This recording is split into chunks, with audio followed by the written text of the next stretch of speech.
পদ হারিয়েই দল ছেড়েছিলেন। এবার পুরনো দল তৃণমূল কংগ্রেসের বিরুদ্ধে আন্দোলনে নামলেন আইএনটিটিইউসির প্রাক্তন জেলা সভাপতি রাজেশ লাকড়া। আদিবাসীদের বিরুদ্ধে বঞ্চনার প্রতিবাদ সহ বিভিন্ন দাবিতে শুক্রবার থেকে শুরু হলো মিছিল। 6 শিডিউল লাগু করতে হবে, এই দাবিতেই কিন্তু আজ থেকে 4 দিন ব্যাপী এই যে এলেনবাড়ি থেকে এই র্যালি শুরু হলো, এটা গিয়ে পৌঁছবে 4 দিন পর আলিপুরদুয়ারের সংকোষে। শুক্রবার মিছিল শুরু হয় ডুয়ার্সের এলেন বাড়ি থেকে। আদিবাসীদের একাধিক দাবি দেওয়া নিয়ে ফের একবার সরব হন ভারতীয় মূল নিবাসী আদিবাসী বিকাশ পরিষদের সভাপতি। আমাদেরকে বঞ্চিত করা হচ্ছে, আদিবাসীদেরকে ভাতে মারা হচ্ছে। আজকে 12টা পর্যন্ত বন্ধ চা বাগান কেন খুলছে না? আজকে বলতে গেলে জমির পাট্টা দিচ্ছে বলছে সরকার, ভালো, কিন্তু দার্জিলিংকে কেন দেওয়া হচ্ছে না? দার্জিলিংয়ে তো চা শ্রমিকরা আছে, ওদেরকে দেওয়া হচ্ছে না, কিন্তু ডুয়ার্সের সাধারণ গরিব নিরীহ আদিবাসীদেরকে জোর করে জমির পাট্টা চাপিয়ে দিয়ে হচ্ছে। হিম্মত থাকলে পাহাড়ে গিয়ে জমির পাট্টা দিয়ে দেখান, তাহলে বলবো হ্যাঁ আপনি ন্যায্য বিচার করেছেন। আপনি ন্যায্য বিচার করছেন না। সংগঠনের পতাকা হাতে এদিন মিছিলে পা মেলায় প্রায় 4000 আদিবাসী। গত 29শে জানুয়ারি রাজেশকে জলপাইগুড়ি জেলা আইএনটিটিইউসির সভাপতির পদ থেকে সরিয়ে দেয় তৃণমূল নেতৃত্ব। ওই দিনই দল ছাড়ার কথা ঘোষণা করেন তিনি। জানিয়ে দেন লড়াই চলবে ভারতীয় মূল নিবাসী আদিবাসী বিকাশ পরিষদের হয়ে। প্রাক্তন তৃণমূল নেতার অভিযোগ, কথা রাখেনি দল।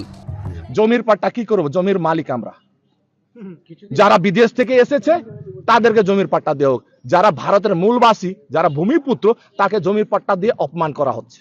আজকে যদি তৃণমূল যদি দাবি পূরণ করতো বা বিজেপি দাবি পূরণ করতো, তাহলে আমরা বিক্ষোভে নামতাম না। দল ছেড়েই রাজেশ লাকড়া তৃণমূলের বিরুদ্ধে সরব হওয়ায় কটাক্ষ করেছে বিজেপি। যিনি আজকে এই আন্দোলন করছেন, বলছেন গরিব মানুষদের কথা তিনি চিন্তা করেছেন, তাদের জন্য আন্দোলন করছেন, তিনিও এই তৃণমূলে ছিলেন এবং সেখানের থেকেই পাপ করেছেন। পাপ, গরিব মানুষদের পেটের ভাত চুরি করে খেয়েছেন, রেশন চুরি করে খেয়েছেন, যারা তাদের সঙ্গ দিয়েছেন তিনি। আপনি আন্দোলন করছেন, এখন বিজেপিকে দোষারোপ করছেন।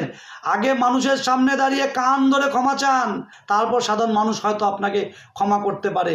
রাজেশ লাকড়া যখন আমাদের সঙ্গে যখন ছিল, তখন কিন্তু সরকার যা যা কাজ করেছে এই প্রশংসাও করেছে। সেটা আপনারা জিজ্ঞাসা করবেন যে আপনিই বলছিলেন এক সময় যে মাননীয় মুখ্যমন্ত্রী মমতা বন্দ্যোপাধ্যায় চা শ্রমিকের জন্য এত সুন্দর এত ভালো কাজ করতেছে, আপনি কেন বলছেন? যারা ভালো খেলোয়াড় সেই যেই কোনো টিমে যাবে সেই গোল দিবে।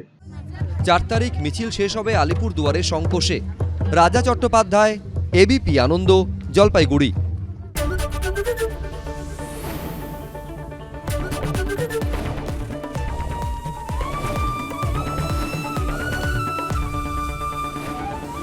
এবিপি আনন্দ, এগিয়ে থাকে, এগিয়ে রাখে।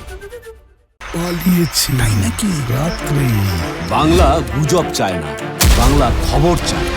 বাংলা খবর, বাংলার খবর।